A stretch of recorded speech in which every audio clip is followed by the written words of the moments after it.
الحمد للہ علی نعمہ الظاہر والباطن۔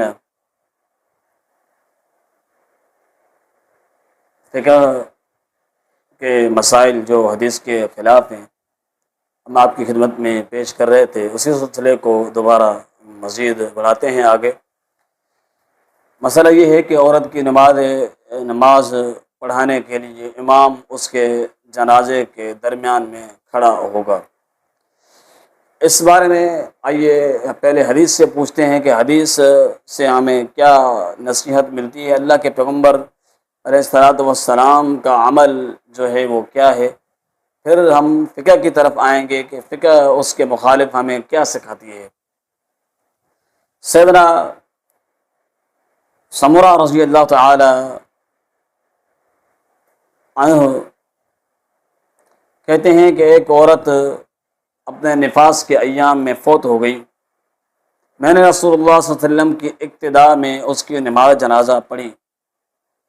آپ صلی اللہ علیہ وسلم اس کے جنازے کے درمیان کھڑے ہوئے، جنازے کے درمیان کھڑے ہوئے، میت کے، یعنی نہ آپ سینے کی طرف تھے اور نہ آپ جو ہے نا سینے کا نیچے کا جو حصہ ہے اس کی طرف تھے، درمیان کے، اس کی طرف پیٹ کی طرف، پیٹ اور کیا کہتے ہیں پیٹ کے سے نیچے کا جو حصہ ہے اس کی طرف نہیں، خالی مطلب درمیان کے، میت کے درمیان میں پیٹ اور اس کے کا نیچے کا جو حصہ ہے اس کے درمیان میں اللہ کے پیغمبر جو وہ کھڑے ہوئے۔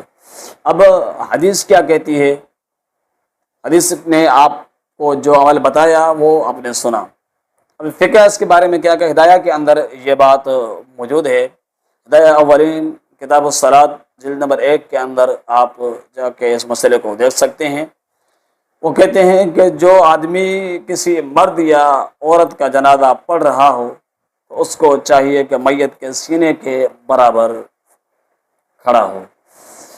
یہ جو ہے حدیث کی مخالفت، یعنی اللہ کے پیغمبر نے عورت کا جنازہ جب پڑھا ہے تو آپ نے درمیان میں کھڑا ہو کر، میت پڑی ہوئی تھی عورت کی، آپ نے درمیان میں کھڑا ہو کر اللہ کے پیغمبر نے نماز پڑھائی ہے۔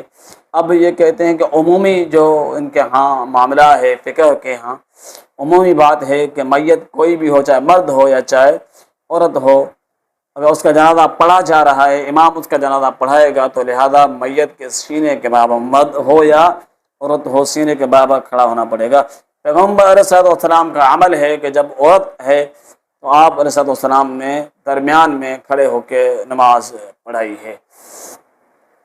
اللہ تعالی پیغمبر صلی اللہ علیہ وسلم کی سنت سے محبت اور اس پر عمل کرنے کی توفیق عطا فرمائے، اور اس کے علاوہ جتنے بھی اس کے مخالف ہمیں ادیان ملتے ہیں اللہ تعالی ہمیں ان سے دور رکھے اور ان سے بچنے کی توفیق عطا فرمائے۔ والسلام علیکم ورحمۃ اللہ وبرکاتہ۔